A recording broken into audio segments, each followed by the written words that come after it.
Salam sejahtera, terima kasih karena bersama dengan saya di Nazilin Unity Channel. Siapa punya duit ini?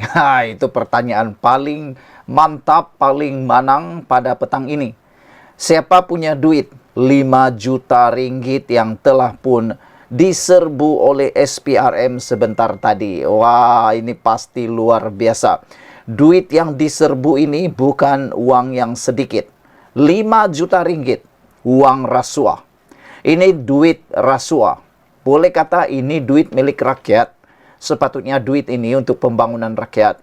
Sepatutnya duit ini untuk pembangunan yang perlu berlaku dalam negara kita. Tapi orang di luar sana yang nak cepat kaya, nak cepat sakau sini, pencuri yang kurang ajar itu, menyimpan pula duit dia 5 juta ringgit dalam rumah. Yang mengejutkan pula, SPRM telah pun menyerbu rumah ini, yaitu rumah ahli politik berpengaruh. Siapa orang politik? Siapa ahli politik yang berpengaruh, yang punya uang 5 juta ringgit yang disebut didakwa uang rasuah ini? Ini memang celaka sangatlah kan. Macam mana duit 5 juta ringgit rasuah itu boleh ada di rumah?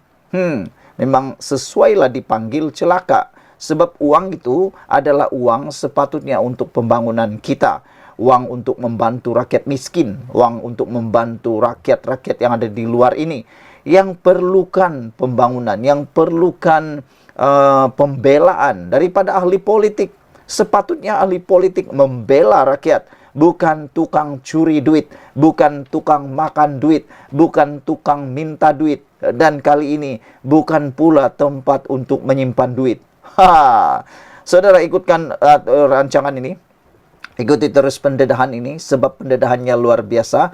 Memang kita boleh cakaplah kali ini agak celupar sikit mulut, memang celaka lah ini. Manakan tidak, 5 juta ringgit ditemui oleh SPRM dalam sebuah serbuan di sebuah rumah yang dimiliki oleh ahli politik berpengaruh. Sekarang coba teka, siapa ahli politik berpengaruh ini? Yang pentingnya, saudara, sebelum saya teruskan ialah kehebatan SPRM di bawah kepimpinan Perdana Menteri Anwar Ibrahim memerangi rasuah. Itu kita mau tabik spring. Tabik spring, betul-betul lah. Sebab Anwar Ibrahim, hari pertama beliau menjadi Perdana Menteri, Anwar Ibrahim telah pun memberikan kata-kata paling pedas dibenci oleh penyakau, pencuri, perasuah dan menerima rasuah. Kata Anwar Ibrahim, dia akan memerangi rasuah sehabis-habisnya. Dia isytiharkan perang terhadap rasuah. Dan hari ini buktinya satu lagi. SPRM menyerbu rumah di Syaki simpan uang rasuah ahli politik berpengaruh. Wow, siapalah ahli politik berpengaruh yang menyimpan uang di rumah ini? Memang agak, macam mana cakap ya, agak bodoh jugalah kan menyimpan duit di rumah. Macamlah tak boleh dihidu. SPRM menyerbu sebuah unit pangsapuri di Kuala Lumpur malam tadi yang di Syaki digunakan oleh seorang ahli politik berpengaruh sebagai tempat menyimpan uang rasuah. Oh, baru saya paham. Rupa-rupanya rumah itu dijadikan seperti safe box ataupun kotak selamat, uang simpanan selamat, rumah tempat menyimpan, menyorokkan uang. Tapi itulah, pepatah Melayu kata, sepandai-pandai tupai melompat, akhirnya kena goreng juga.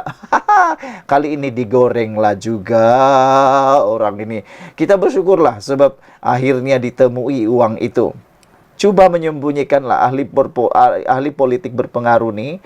Dia cuba sembunyikan uang itu. Dia simpan di sebuah rumah pangsapuri di Kuala Lumpur. Tapi dapat dihidu oleh SPRM. Macam mana SPRM boleh hidu? Jom dengar terus ulasan ini. Menurut sumber dalaman SPRM, serbuan itu dibuat pada jam 10 malam sebagai sebahagian daripada siasatan dakwaan rasuah oleh ahli politik itu. Lokasi pangsapuri itu didedahkan oleh seorang lagi suspek yang ditahan bagi membantu siasatan, kata sumber itu. Seorang suspek yang ditahan telah mendedahkan kewujudan safe house atau rumah selamat yang bertujuan menyimpan uang hasil rasuah milik seorang ahli politik berpengaruh. Wah, siapalah ahli berpolitik yang berpengaruh nih, yang agak macam mana cakap apa? Pintar tapi pada masa yang sama bodoh juga. Menyimpan uang di safe house yang diketahui orang lain, dan akhirnya terdedah pula. Yang nak tahu sangat nih siapa ahli politik berpengaruh ini. Mungkin di akhir nanti kita akan tahu siapa orang itu, dah boleh teka. Ada clue di akhir nanti. Ikuti terus pendedahan ini, sebab di akhir daripada laporan ini mungkin ada clue yang akan Anda tahu siapa ahli politik berpengaruh yang pintar separuh bodoh ini, menyimpan uang di rumah dan diketahui orang lain.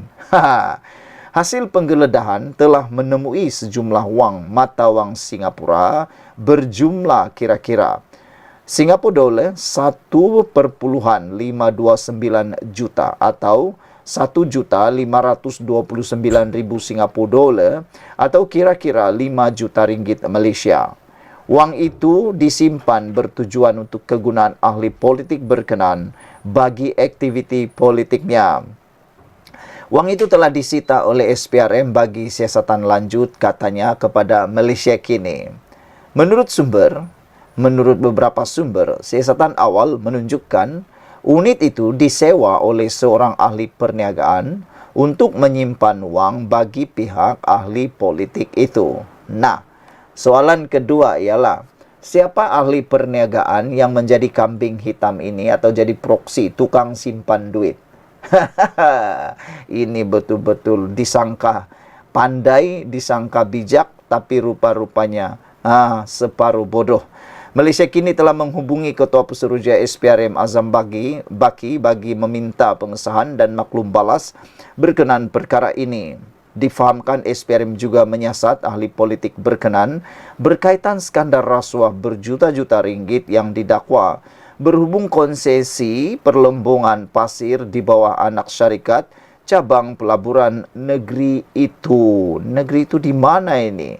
Semalam SPRM menahan 2 suspek skandal konsesi Lombong ini, seorang ahli perniagaan dan seorang bekas eksekutif kanan di Menteri Besar Selangor Perbadanan MBI. Wah, ini cluenya. Siapa agak-agaknya orang ini? Malaysia kini dimaklumkan seorang daripada suspek ditahan reman sehingga Selasa ini, manakala seorang lagi dibebaskan atas perintah mahkamah kerana masalah kesihatan. Saudara-saudara sekalian, Green Cheetah kata, menurut analisis atau pemerhatian Green Cheetah di dalam ruang Malaysia kini, ahli politik berpengaruh siapa, tanya beliau. Berita apa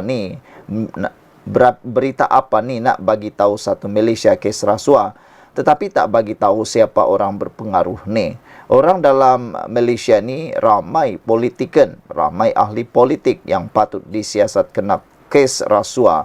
Khususnya mereka yang kuat menyokong pembebasan, kata dia lagi. Mereka bermati-matian, tapi akhirnya. Saudara-saudara sekalian, siapa agak-agaknya orang yang berpengaruh ini? Kita jumpa lagi.